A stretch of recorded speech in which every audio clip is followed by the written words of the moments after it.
Oh, hey there, folks. It's Dr. Franklin, and this is an auditory verbatim delivery of Fred Pyrczak's book, Evaluating Research in Academic Journals, 4th edition. Specifically, I'm going to focus on chapters 4 and 5, as I think they'll be most relevant in you putting together a solid introduction. In chapters 4 and 5 of this textbook, Pyrczak lays out a series of questions that you should answer as you strive to determine if you are putting together a strong and cohesive argument in your introduction. I'm going to work my way through reading from this text. Everything that's in this presentation is from this text. I'm going to work my way reading through it as a means to provide you with some auditory instruction that would be a nice supplement to actually purchasing the book if you are interested. Okay, so let's go ahead and get started with the first question that you should be considering when evaluating introductions or trying to determine if your introduction is strong. Research reports in academic journals usually begin with an introduction in which literature is cited. An integrated introduction and literature review has these 5 purposes. A. Introduce the problem area. B. Establish its importance.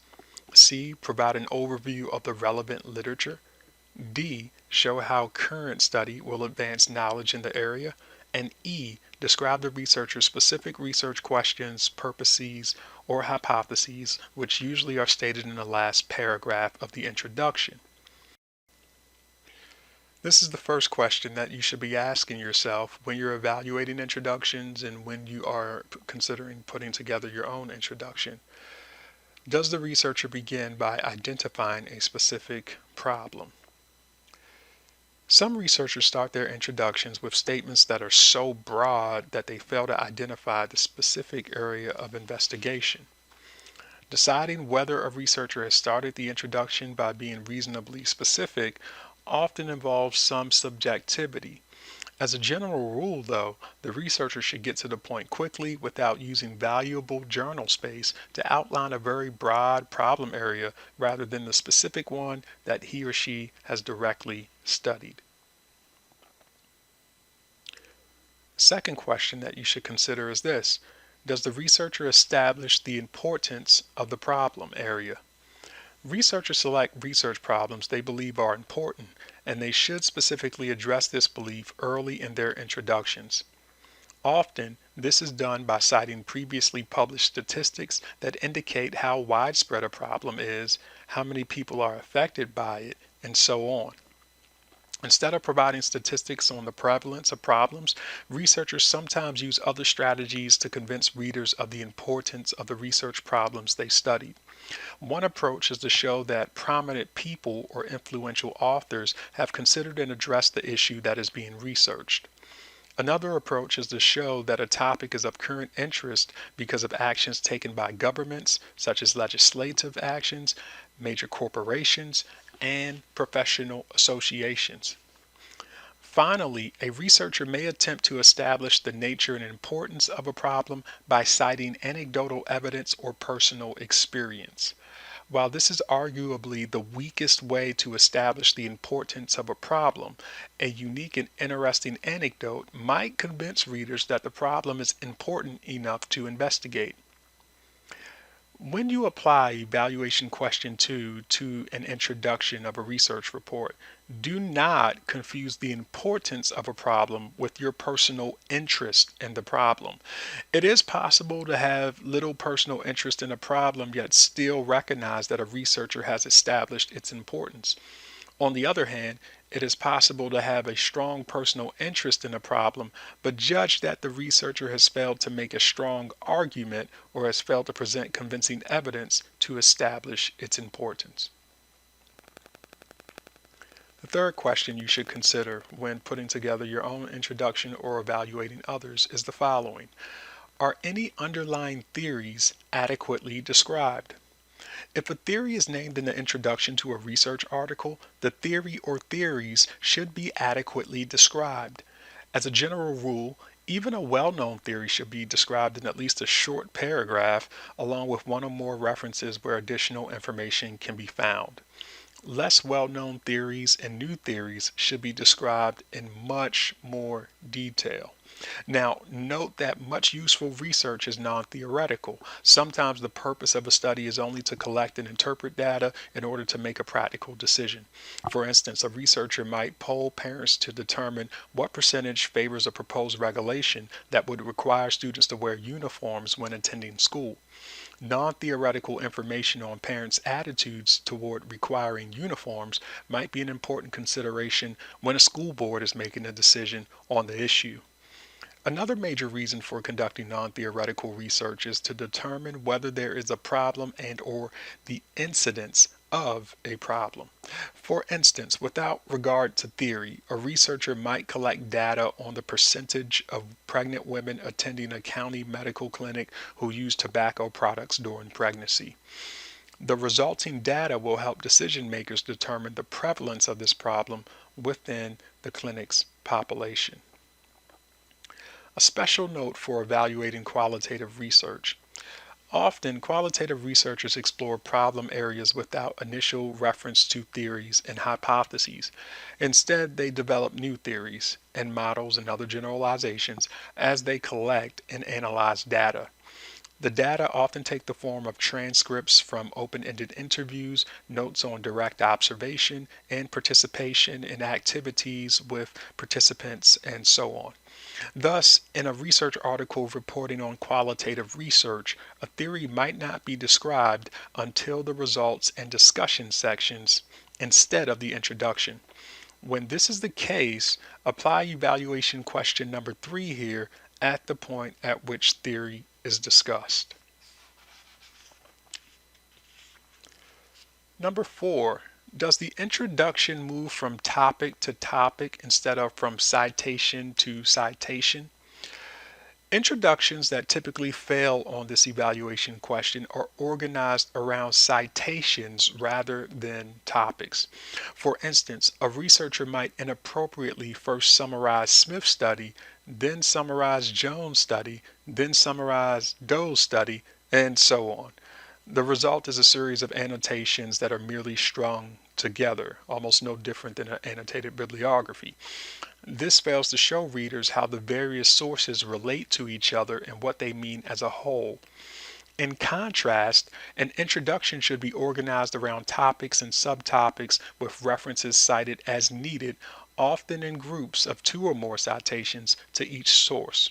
For instance, if 4 research reports support a certain point, the point usually should be stated with all 4 references cited together, as opposed to writing a separate statement or a paragraph summarizing each of the 4 sources.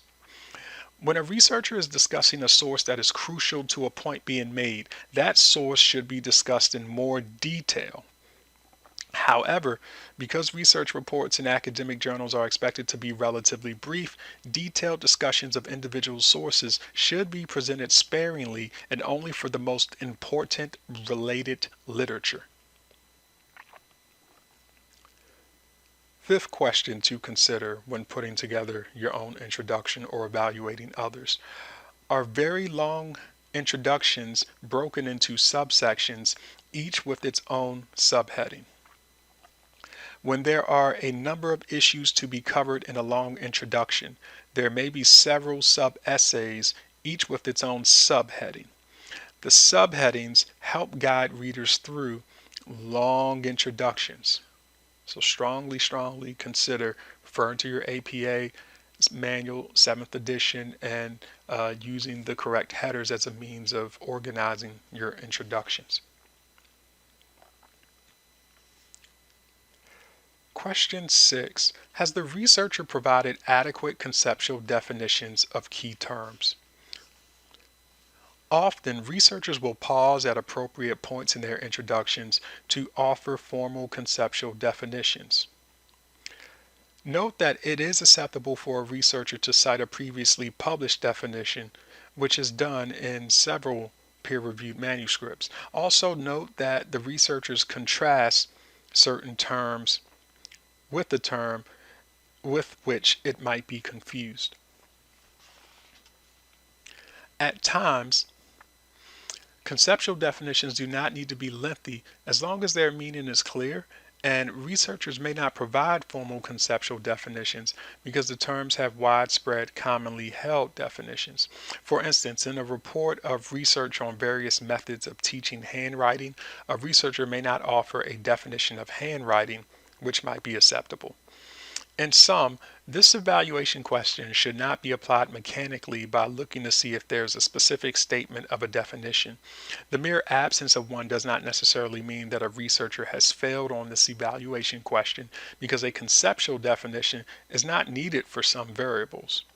When this is the case, you may give the research a rating of NA if you're evaluating peer-reviewed manuscripts, or you may mention in the manuscript that you're generating that there is a common definition attached to a specific variable that you will use.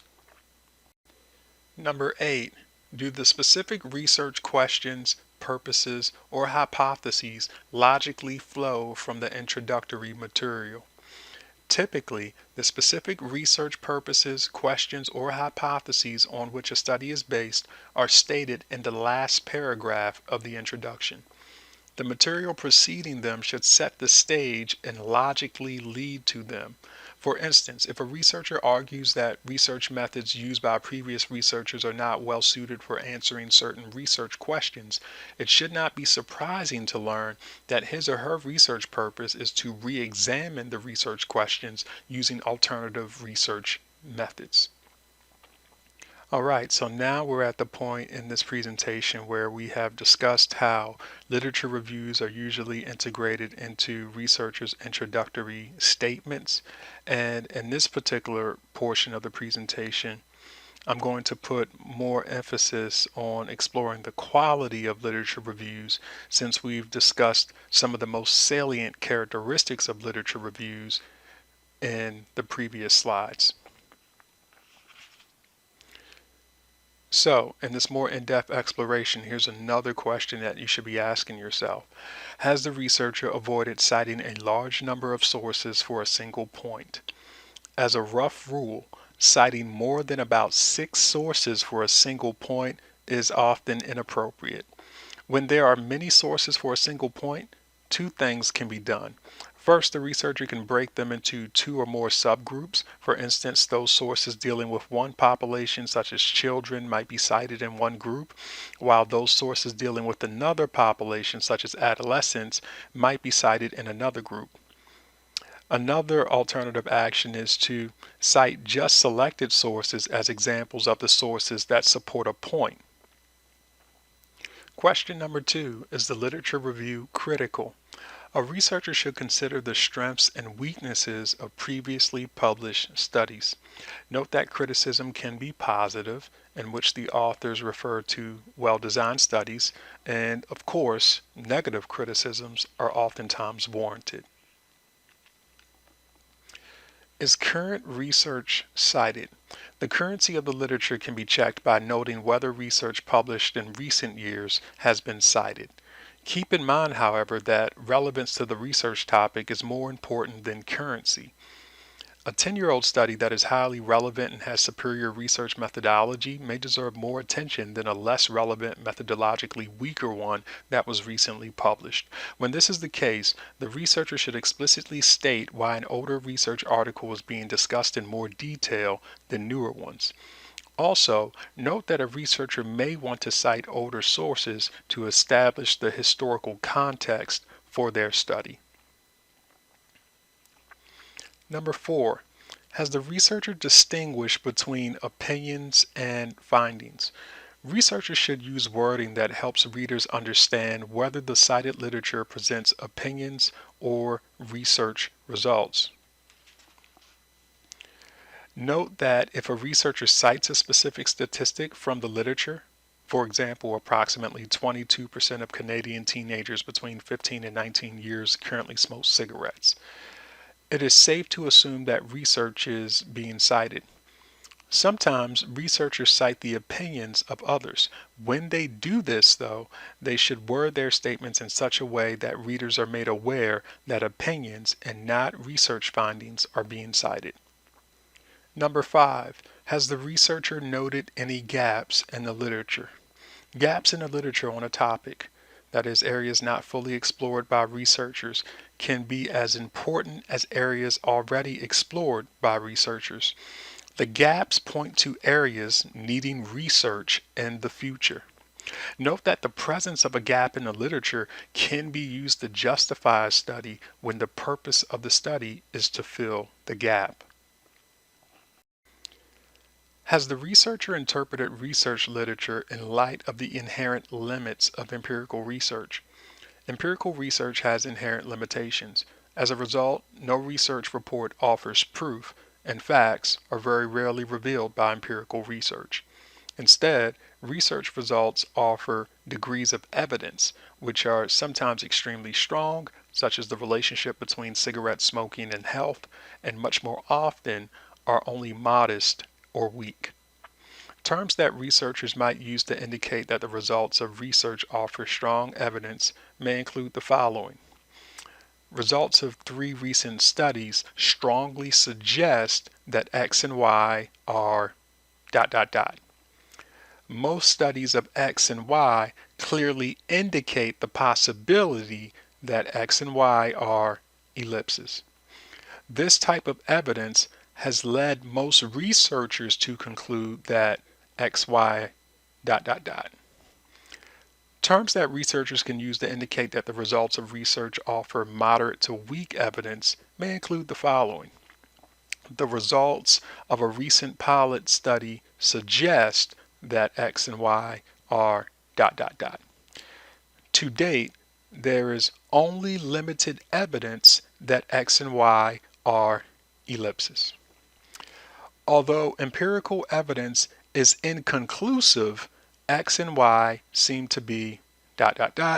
And finally, recent research indicates that X and Y ... You got it ... It is not necessary for a researcher to indicate the degree of confidence that should be accorded every finding discussed in a literature review. However, if a researcher merely states what the results of research indicate without qualifying terms, readers may assume that the research being cited is reasonably strong. Number 7, has the researcher avoided the overuse of direct quotations from the literature? Direct quotations should be rarely used in literature reviews for 2 reasons. First, they often take up more journal space, which is very limited than a paraphrase would take.